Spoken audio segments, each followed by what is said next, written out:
Wala po akong kaalam-alam sa showbiz, hindi po ako nag-akaintindi ng Tagalog. Pero yung isang kaibigan ko, nanonood siya ng TV sa sala ko, tapos sinamahan ko siya, and then nakita ko siya doon sa TV na ikaw ang lahat sa akin. Yan yung soap na ikaw ang lahat sa akin. Tapos nung nakita ko siya doon, sabi ko sa kanya, sino yan? Sino to? And then, yun, sinabi na si Bea Alonzo, gano'n, and then... ano to, galing kang Amerika? Oo, galing siguro mga isang taon pa lang ako sa Jensen. So, parang 14 years old, 15 years old ako.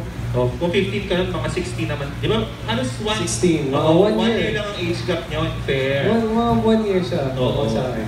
O, so mula nun talagang meron ka ng naisip, at hindi mo naisip ng mangyayari someday na magiging girlfriend mo siya, no?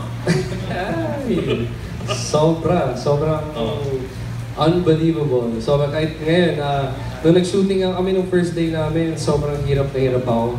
Yung parang hindi ako makapaniwala na yung ka-eksena ko siya. Yung eksena nga namin, lalabas siya ng nung gas station, may dala siyang kape. Pagharap ko sa kanya, yung parang, hala, yung gumagano na yung isip ko, oh no, ano nangyayari? Tapos natulala ako, inisip ko, anong linya ko? But, more than yung parang, crush ko siya, gano'n, I just sobrang grateful ako na nilagyan ko ni Papa God sa ganitong sitwasyon na kasama siya.